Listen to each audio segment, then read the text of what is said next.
We'll start with the elephant in the room. Is there a quarterback controversy? Absolutely not. 1,000% not. DJ is by no question our quarterback. It ain't even, I mean, there's no question about it.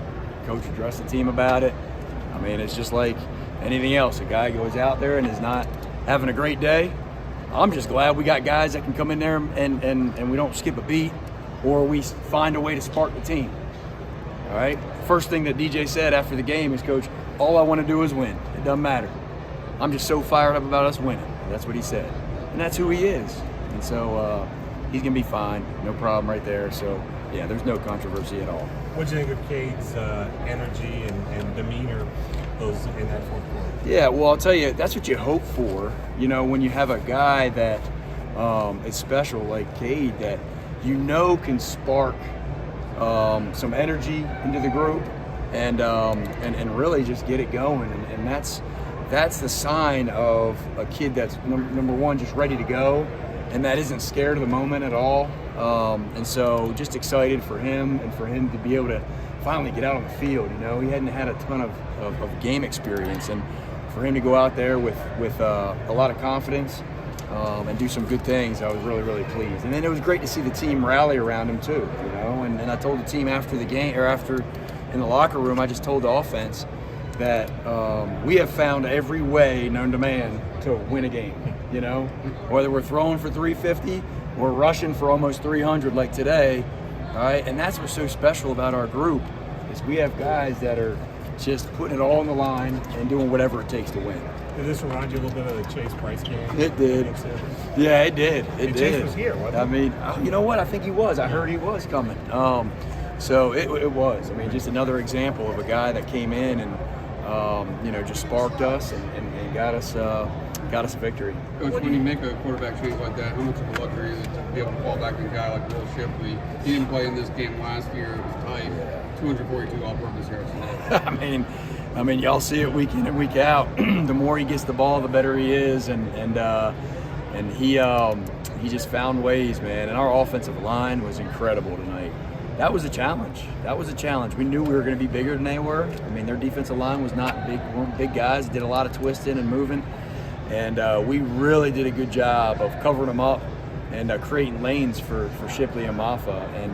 And like you said, man, Shipley just, I mean, even after he had the tough the fumble, I mean, come right back to him, and he just continues to respond and just do some really, really good stuff.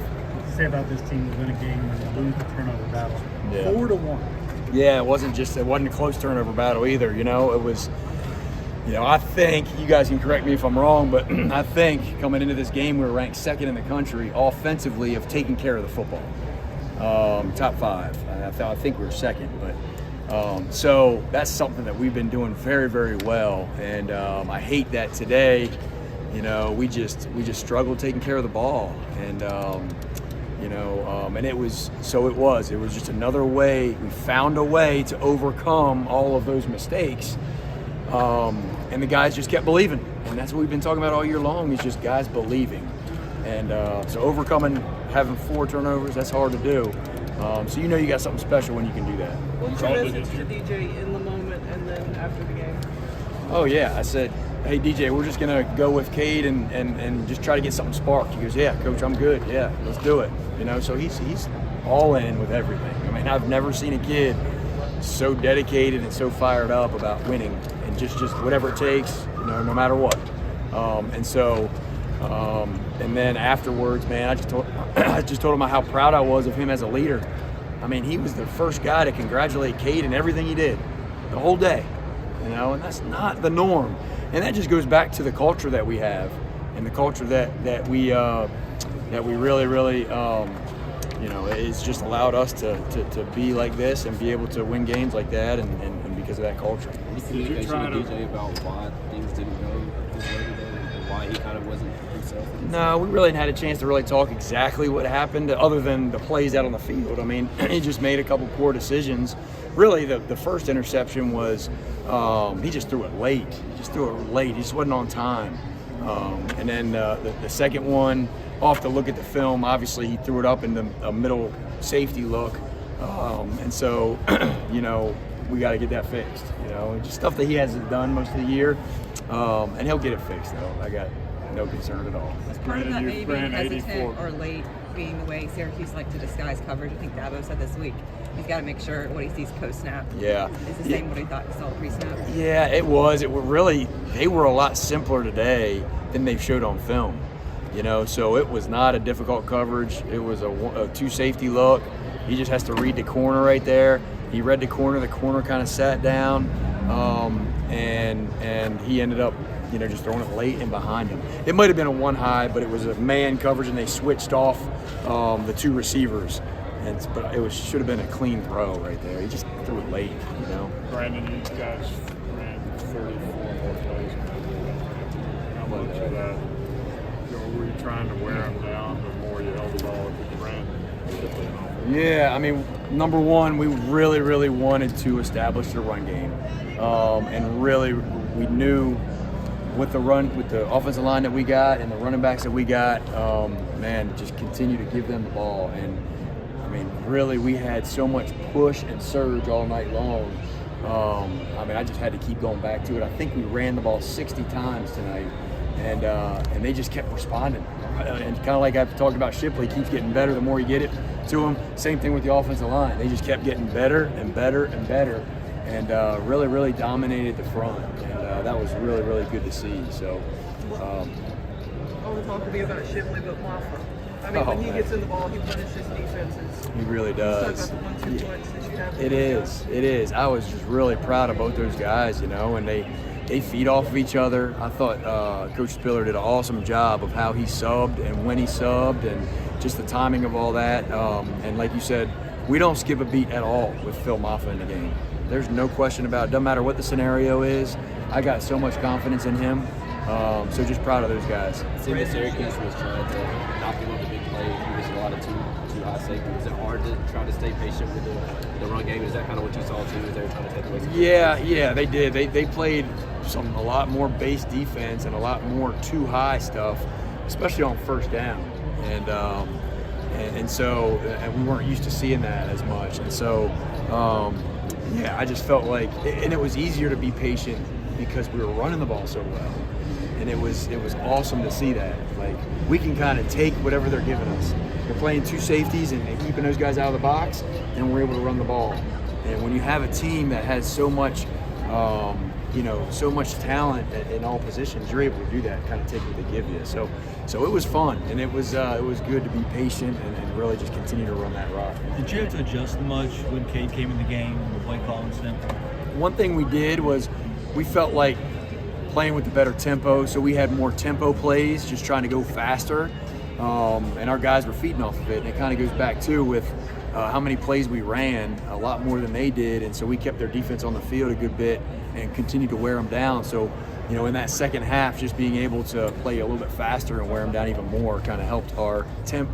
By having tempo, it helped us get into a little bit more of a rhythm too. Is there anything you wish you'd maybe called or done a little differently with Cade in the game? You're pretty pleased with I how think, I felt pretty good. I mean, I really did. I thought he ran the ball.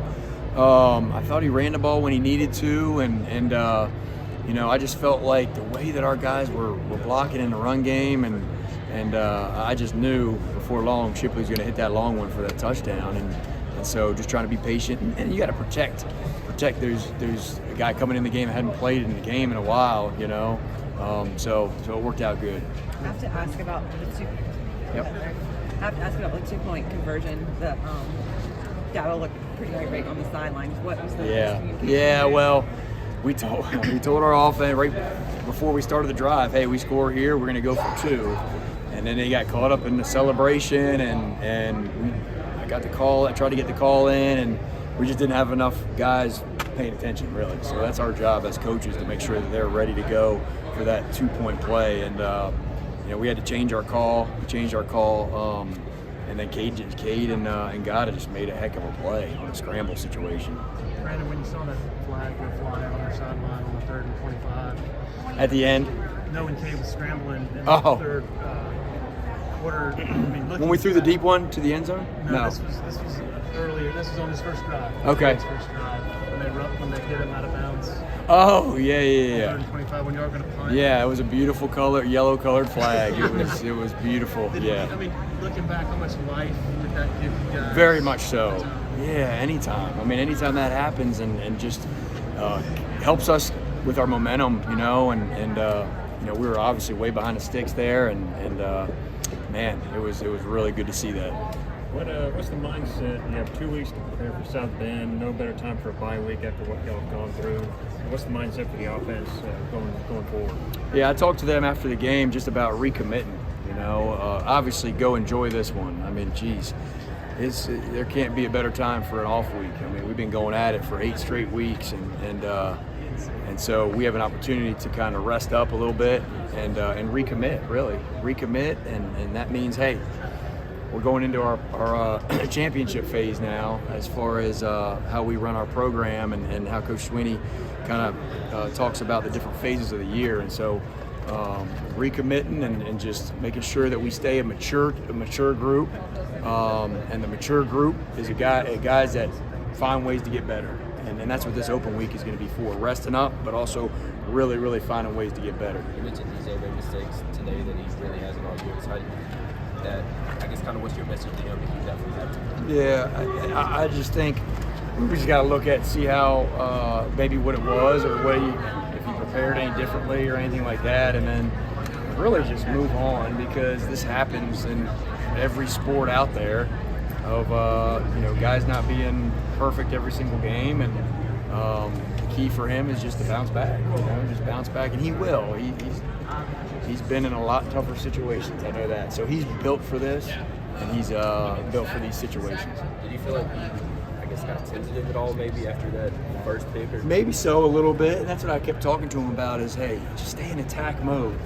That's what it's about. Stay in attack mode and continue to trust the offensive line, trust the receivers to make plays. I think a little bit more timid than he normally is, but he'll bounce right back. How can you guys as coaches maybe help him mentally after this, where he doesn't get so much in his own head? No question. I mean, this game is. I was talking to somebody the other day about it. I mean, playing quarterback in most positions, but playing quarterback is 80 to 90% mental. It really is. And so continuing to build him up and look at what he's accomplished already. I mean, as a starting quarterback, heck, it's a 14 in a row now. We got the longest streak in the country, and he's been our starting quarterback every single game, his last 14 games, So, I mean, just continue to build his confidence. He's got a lot of it, but just making sure that doesn't waver at all. Coach, you mentioned how you guys usually don't turn the ball over that often, but you did it 4 times today. Is there anything Syracuse defense did that you guys didn't expect? Actually, they really didn't. I mean, they really didn't. They played a lot more base, plain defense than they have shown, and so they didn't blitz as much as they have in the past. And I think, to their credit, they just stuck with that game plan because we kept shooting ourselves in the foot, and they were kind of hanging in there. And I think, their thought process is, well, hey, we're hanging in there. Let's just keep doing what we're doing. So there really wasn't anything that they did that was crazy or different. We just had some mishaps with ball handling and then just ball security. We got to get corrected. Is this the type of thing where, another game further down the road, similar early struggles for DJ, you would feel comfortable making this kind of a decision again?